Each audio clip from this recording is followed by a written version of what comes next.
네, 세 번째 시간 하겠습니다. 40페이지입니다. 목적 가지고 들어가겠습니다. 목적. 자, 이런 얘기입니다. 법률 행위 들어가서 네, 첫 번째 뜻이 뭐냐?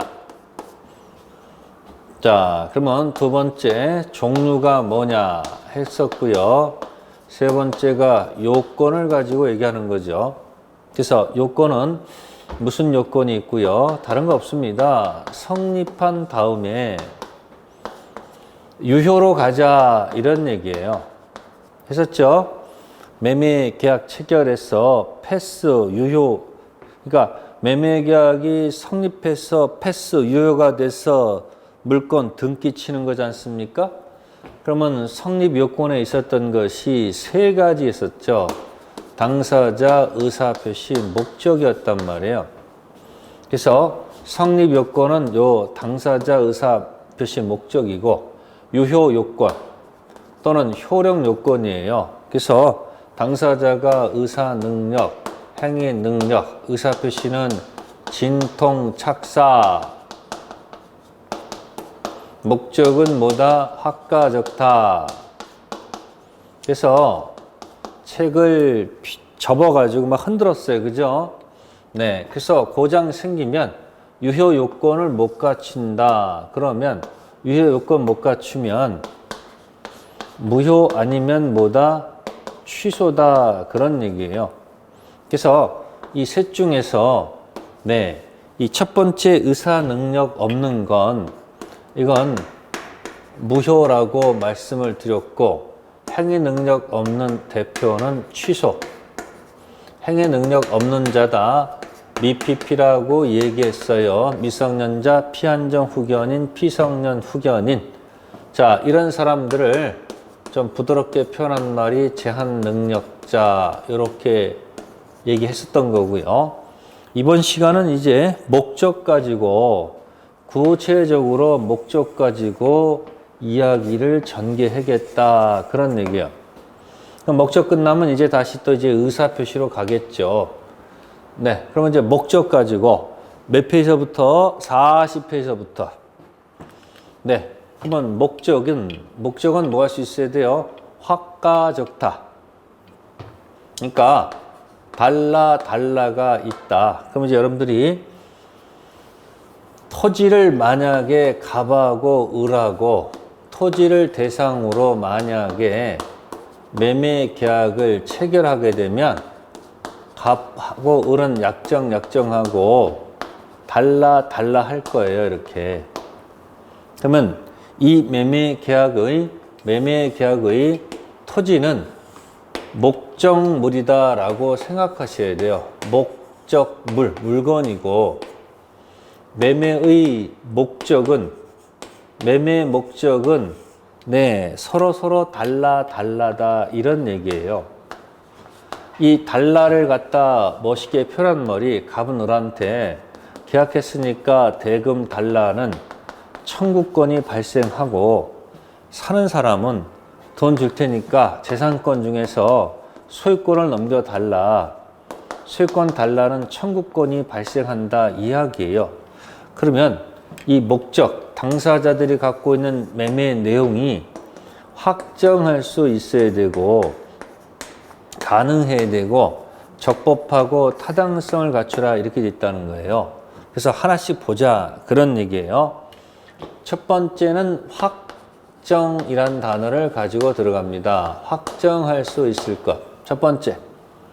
네, 그러면 확정은 보통은 성립 당시 확정되는 것이 보통이지만 경우에 따라서는 장차 이행기까지 확정할 수 있어도 좋다. 그렇게 들어가 있어요.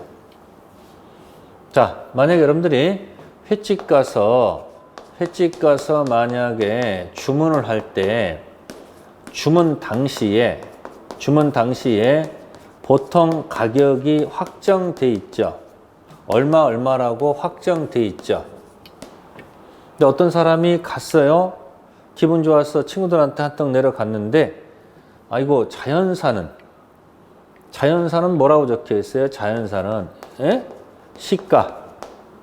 네, 자연사는 시가에 따르면 이렇게 돼 있어요.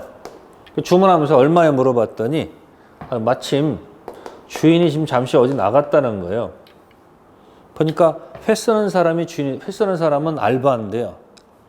알았어요, 그럼 갖고 오세요. 그러니까 주문할 때 가격이 확정하지 않았지만, 그죠? 장차, 그죠? 장차, 나중에 가격이 확정할 수 있잖아요. 그래서 확정은 당시 확정돼도 좋고 장차 확정할 수 있으면 된다. 만약에 확정할 수 없다 그러면 자, 이거는 무효 사유일 수밖에 없다는 거. 네, 큰 내용은 없습니다. 네, 목적 가지고 얘기하는 것이고요. 확정이고요. 자, 판례 한번 읽어보시면 되고요. 두 번째는 실현 가능성. 실현 가능성이 있어야 된다 그런 얘기예요. 그럼 실현 가능성 반대는 뭘까요? 실현이 불가능하다. 두 글자로 줄이면 실현이 불능이다. 그러면 가능하다, 불능하다 이 말은 네, 물리적으로 결정할 문제는 아니고요. 네, 사회 통념에 따라서 결정하면 된다라고 보시면 돼요. 자, 한강에 떨어진 금반지. 한강에 떨어진 금반지. 네, 금반지. 네, 찾아내겠다는 약속을 합니다. 물리적으로는 가능하겠지만 보통 사람이 잠수해서 금반지 찾아낸다는 것은 있을 수가 없기 때문에 네, 이거는 불능으로 평가할 수밖에 없다. 그런 얘기예요. 네, 그러면 이제 이 불능 가지고 들어갈 때 이제 불능을 또 이렇게 들어가요. 원시적 불능이라는 단어가 있고요. 원시적 불능. 네, 이제 반대는 이제 후발적 불능이 됩니다. 네, 원시적 불능과 후발적 불능이 이제 주 테마가 되는데, 자, 원시적 불능은 자, 계약 성립. 자, 성립입니다. 별표는 계약이 성립한 날짜예요. 네. 5월 1일 날 성립이 됐는데 미안하지만 4월 30일 날 건물이 몽땅 다 탔다 이야기예요. 그러면 이건 전에 불났다 이야기죠. 자, 성립 당시에 건물이 존재하지 않습니다. 전에 불났거든요.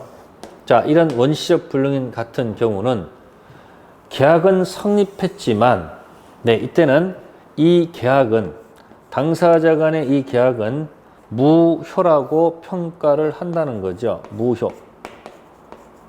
물론, 무효가 됐을 때 당사자끼리 갑론을박하는 분명히 스토리는 있을 거예요. 네, 물론 이 스토리에도 분명히 제목은 있을 건데, 지금 포인트는 원시적 불능은 총칙에서 성립은 했지만 무효라는 것을 기억하면 되는 거예요. 그 제목은 나중에 계약법에서 나옵니다. 다음 후발적 불능은 자, 성립 당시에 건물이 존재해요. 5월 1일 날. 근데 성립 당시에 계약을 체결했단 말이에요.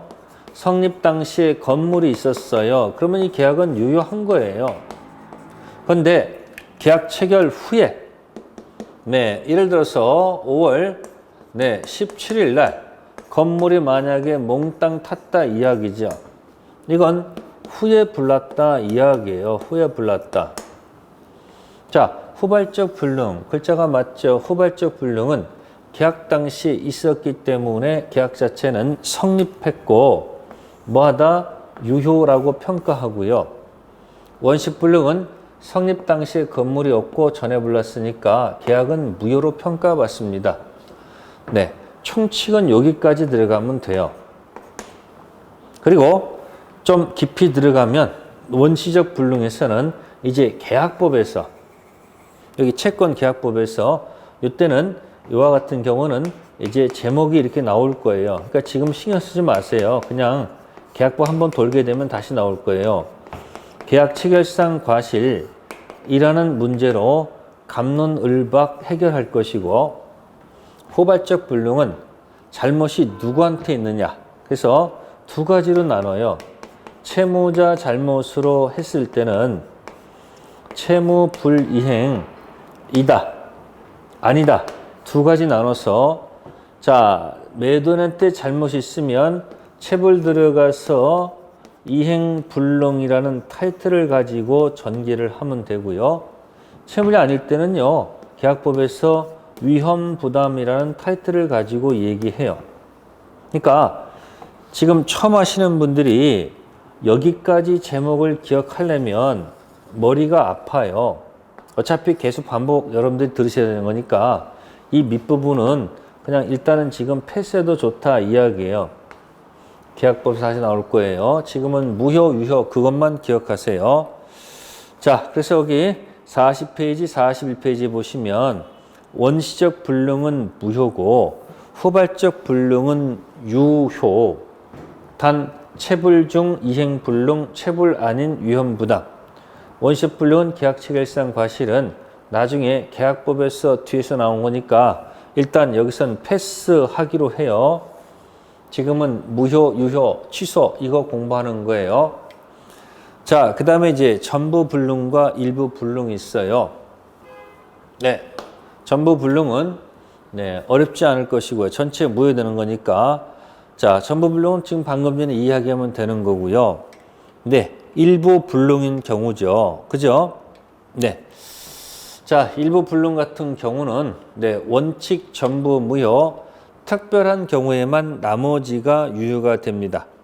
이것도 나중에 일부 무효해가지고 네, 137조는 나중에 뒤에서 나올 거예요. 그때 또 설명하기로 하고요. 자, 이제 확가적법. 자, 적법성. 자, 적법성 나옵니다. 자, 그럼 제가 이것을 조금 더 설명을 드리면, 자, 법이 있으면 생각을 해봅시다. 네, 적법설 법. 그러면 일단 사법인 민법을 봅시다. 그죠? 자, 책에는 좀 없습니다만은, 자, 민법 전에 조문이 있어요. 조문이 있는데, 이 조문을 갖다가 법규다 또는 네, 규정이다 라고 이렇게 한번 표현을 해볼게요. 민법 규정이 있다, 민법 법규가 있다 라고 같은 걸로 우리 한번 생각을 해봅시다. 같은 거 이렇게. 자, 그러면 이제 민법, 사법은 이렇게 크게 볼 수가 있는데, 네, 이제 계약, 자유의 원칙이 인정되는 것, 자유입니다. 자, 인정되는 민법 전에 3편 채권 영역은 네, 자유가 인정되기 때문에 대부분 네, 임의법규다. 이렇게 생각하시면 돼요. 임의법규, 임의규정, 임의조문. 계약 자유의 원칙이 인정되기 때문에 대부분 임의법규가 많다. 자, 임의법규는 당사자가 네, 개무시할 수 있다. 이 임의법규는 당사자가 네, 특약으로 달리 정할 수 있다. 그 얘기예요. 그래도 아무 관계가 없습니다. 한편, 자, 아까 이쪽은 계약자의 원칙이 인정되고요. 왼쪽은 물권 법정주의입니다. 네. 그래서 2편, 물권법 영역은 물권은 법이 정한 것으로 한정한다는 물권 법정주의가 있어요. 그래서 등기와 연관이 많거든요. 그러다 보니까 물권법은 대부분 당사자가 달리 정하면 안 되는 강행법규의 성질을 갖습니다. 강행성을 갖습니다. 따라서 강행법규는 개무시하면 안 돼요. 즉 특약으로 특약으로 달리 정할 수가 없다는 겁니다. 당사자가 개무시할 수 없다. 그대로 따라라. 그런 얘기예요. 그래서 채권법은 임의 규정이 많다. 그럼 아까 제가 계약이 전형 계약이 15개가 있었다라고 했었죠. 전형 계약이 몇 개? 15개가 있었다 했고요. 자, 물건 법정주의니까 물건은 전형 물건이 있거든요. 네, 전형 물건은 8개예요. 815. 그러면 비전형 물건을 만들어내면 여기는 안 된다는 얘기예요. 비전형 물건을 창설해서는 안 돼요. 여기는 만들면 안 돼요. 이거 가지고 쓰란 얘기고. 자, 계약제 원칙이 인정되는 것은 전형 계약도 있지만 당사자가 비전형 계약도 만들어내도 좋다 이야기예요. 자유니까. 자, 그래서 이거는 민법전 성격을 지금 얘기한 거예요. 책에서는 그런 이야기가 없어요. 없습니다. 자, 이거는 제가 지금 민법 조문을 보고 주로 설명드린 거고, 자, 책에서는 이제 행정법규를 가지고 주로 얘기해요. 행정법규. 자, 그러면 국가가 행정 관련돼서 여러 가지 법규를 두거든요.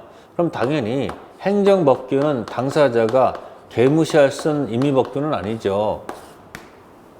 당연히 무슨 법규예요? 당사자가 개무시하면 안 되죠. 강행법규의 성질을 갖죠. 근데 이 강행법규의 성질을 갖는데 두 가지가 나와. 두 가지.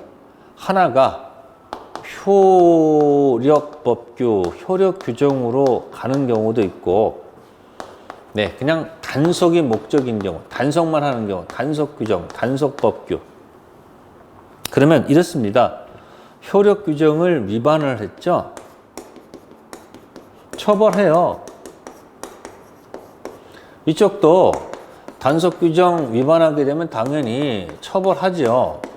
근데 문제는 효력규정 같은 경우는 처벌은 하지만 당사자 간에 사법상 계약을 맺은 거 있잖아요. 사법 맺은 계약은 이건 효력까지도 개무시해버려요. 효력까지도 개무시해버려요.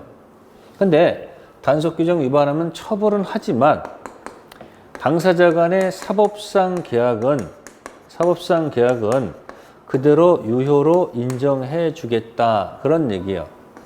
그러면 어느 것이 효력규정이고 어느 것이 단속규정은 당사자 분쟁이 생겨서 법원 가서 판례에서 결정할 수밖에 없어요. 판례. 네, 그래서 효력규정 대표적 든 것이 거기 법정수수료에 관한 규정. 법정수수료. 자, 여기다 한번 대입해 볼게요.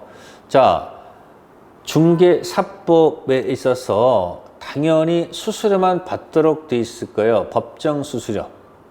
근데 중개업자하고 소비자하고 법정수수료만 받아야 되는데 수수료 말고요.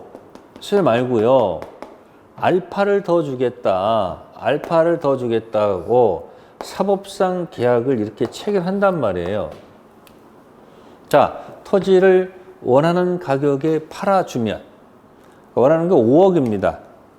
그러니까 법정 수수료 말고도 5천만 원을 더 주겠다라고 이렇게 5천을 더 주겠다라고 서로 합의했다는 얘기, 계약을 맺었단 말이에요.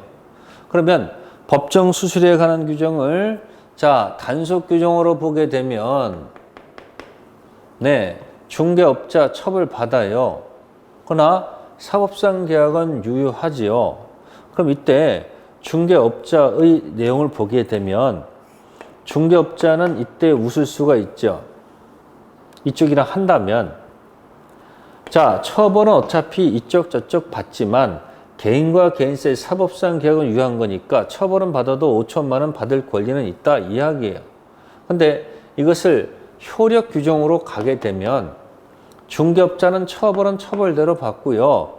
이 계약 자체가 무효니까 중개업자는 완전히 뭐예요? 개털돼요. 그러면 이 슬프다는 얘기예요. 1,000억 5천만 못 받는다는 얘기예요. 그래서 만약에 이렇게 해놓고 장난쳐 가지고 이행하지 않거나 또 5천을 주고 돌려달라고 합니다. 제일 나쁜 놈이 어떤 놈이에요? 줬다 뺐다 하는 놈이죠.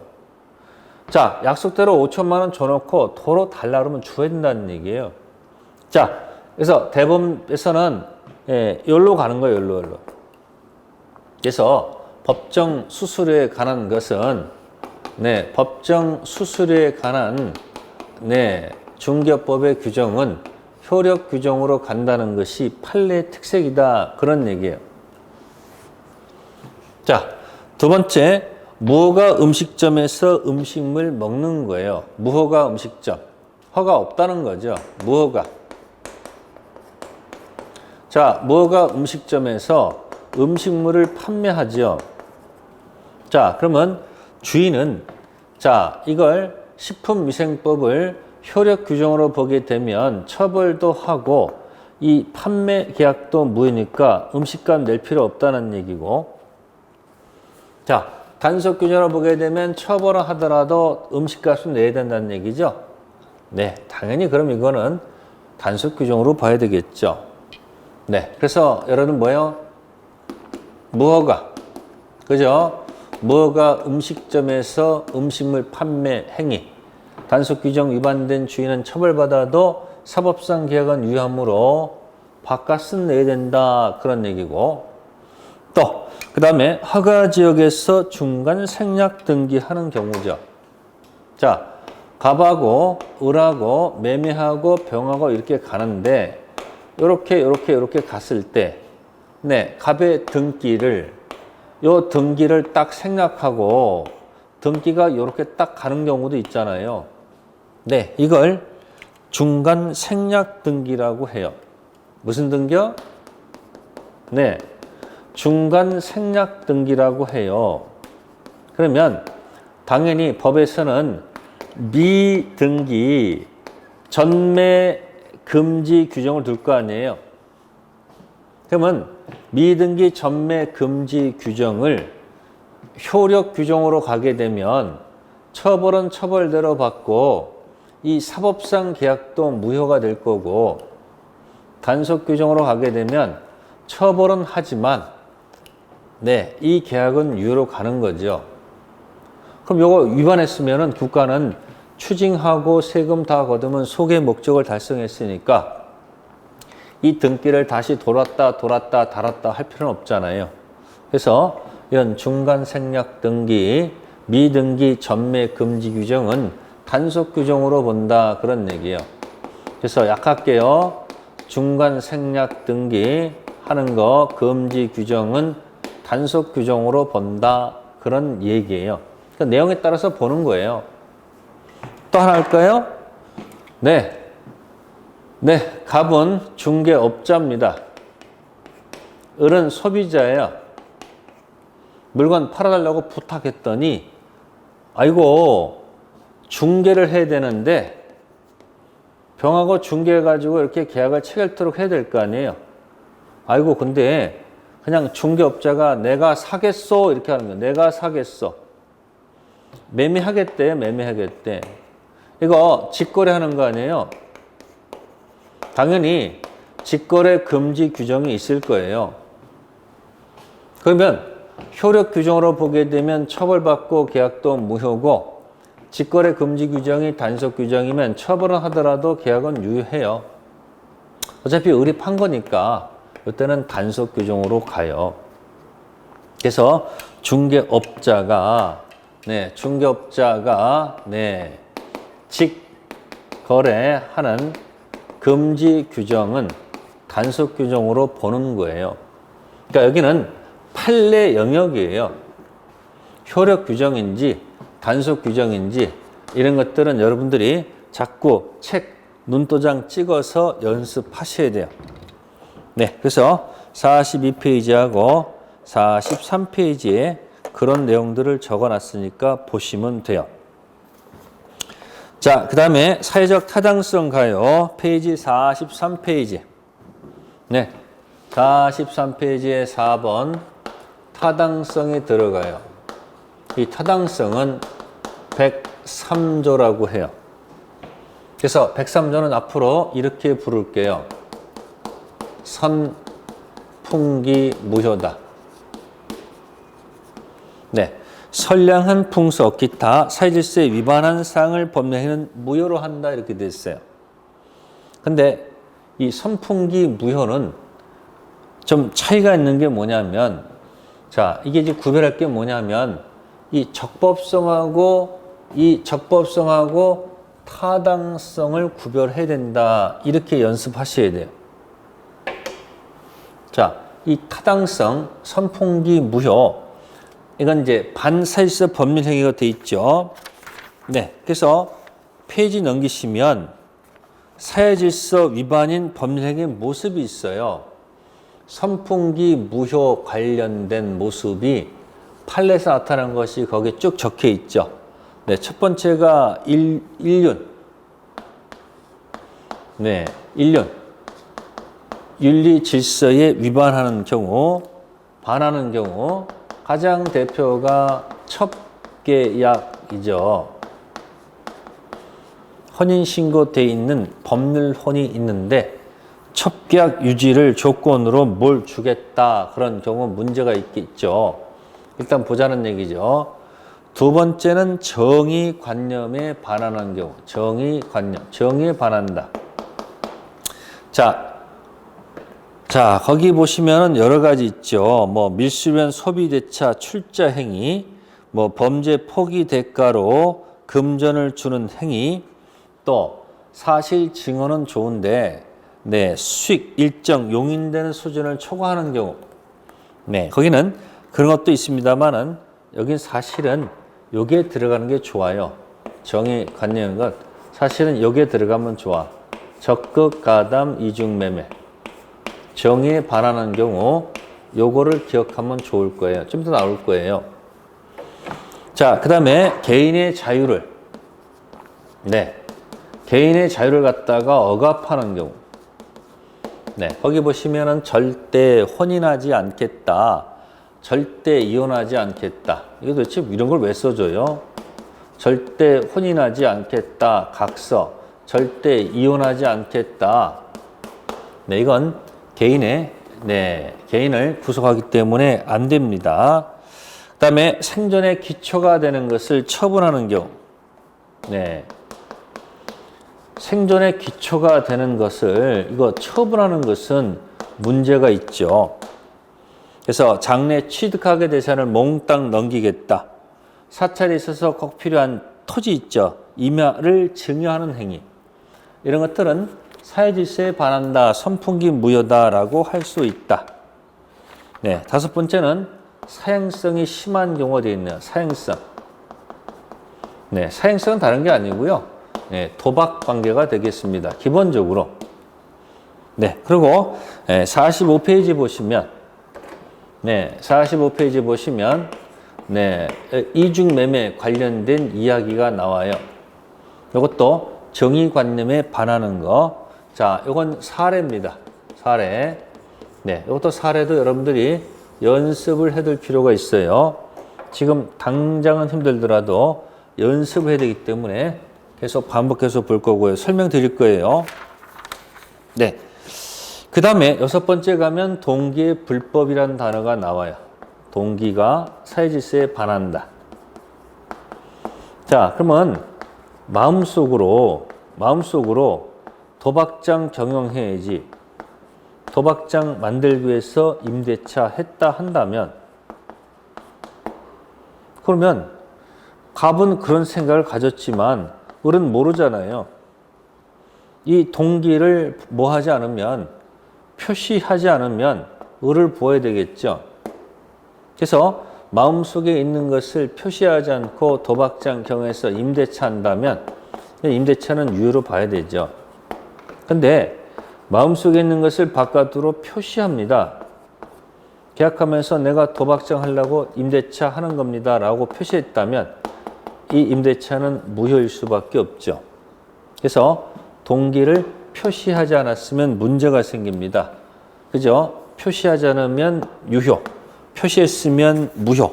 이렇게 해서 한번 기억하시면 돼요. 네. 그리고 이 103조의 가장 문제는 뭐냐면, 네. 못 돌려받는다는 겁니다. 자, 여기 첫 계약 유지를 조건으로 아파트를 한 채 줬다. 가장 대표입니다. 자, 갑이라는 남자가 등기를 네, 여자한테 넘겼다 이야기야. 등기. 네, 첫 계약 유지를 조건으로 해서 이렇게 소유권 넘겼다 이런 얘기예요. 자, 이때 을 여자가 등기 넘겨받자마자 비밀번호 바꿔버려요. 자, 이때 첫 유지 조건 만족하지 못하므로 갑이 법원에 소제기해도 자, 을로부터 반환받을 수가 없다. 그 얘기입니다. 반환받을 수 없다. 자, 그 제목이 책에 나와 있습니다. 불법 기억해 두세요.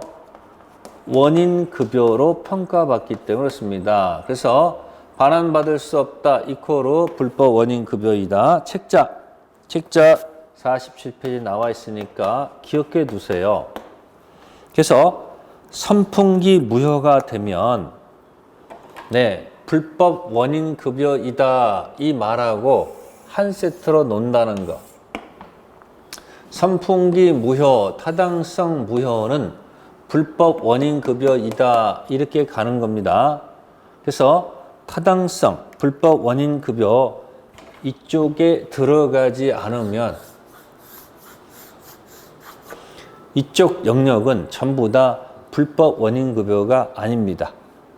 그래서 일단 크게 구별해 드린 겁니다. 선풍기 무효, 급여한 경우는 못 돌려받는다는 거. 자, 그래서 불법 원인 급여의 포인트는 거기 있는 거예요. 그러면 이 타당성 들어가서 제가 이쪽으로 안 지울게요. 자, 여기다가 요걸 하나 꼭 기억해 두세요. 타당성 관련돼서는 자, 타당성 무효는 불법 원인 급여니까 이제 반대로 불법 원인 급여가 아닌 것. 이걸 꼭 기억해 두세요. 판례가 불법 원인 급여 아닌 것으로 판결한 것들. 불법 원인 급여가 아닌 것. 즉 뭐죠? 타당성 무효가 아닌 것들. 타당성 무효가 아닌 것들 꼭 좀 기억해 두셔야 돼요. 이건 판례를 하는 거예요. 절대 암기사항입니다. 절대 암기사항. 이렇게 기억합니다. 첫 번째, 강박. 두 번째, 세 번째, 탈. 자, 강박, 강탈에 비명 지르다. 네, 이거는 암기법에 해당하는 겁니다. 암기법. 제가 중간중간에 암기법 드려요. 왜? 외울 게 많잖아요. 그죠? 그래서 강박, 그 다음에 강탈, 그 다음에 비명 지르다. 자, 강박 같은 경우는 네, 불법 원인 급여가 아닙니다. 두 번째 강은 뭐냐? 네, 시작되는 단어가 강제 집행 면할 목적으로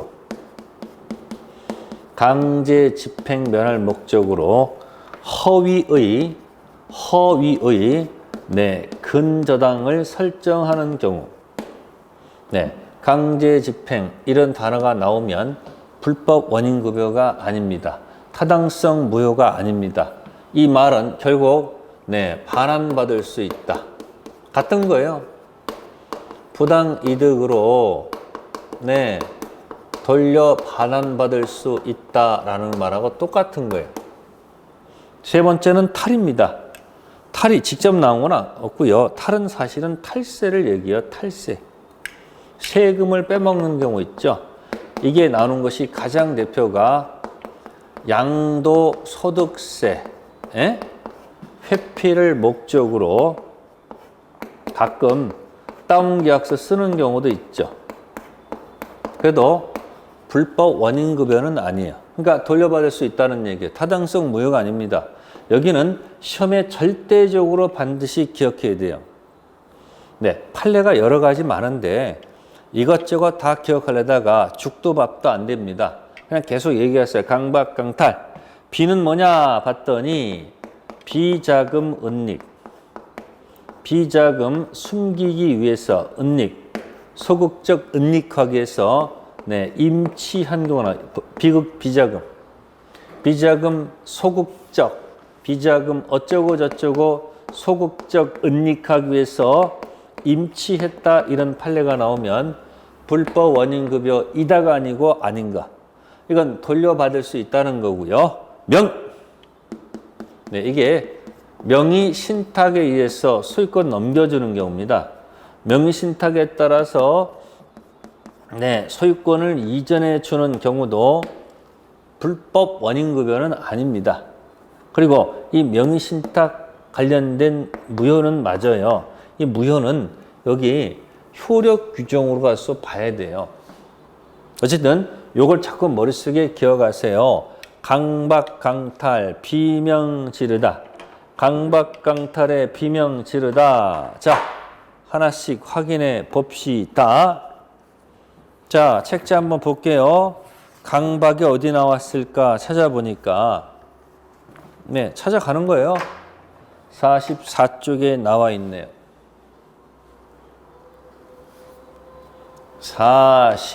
44쪽에 맨 꼭대기에 3번에 다만 법률행위 성립 과정에 강박이라는 불법적 방법이 사용될 데 불과한 때 강박의 의사표시 하자나 의사혐기를 이유로 효력을 논의할 수 있을지언정 반사회적 법률성 무효라고 볼 수 없다.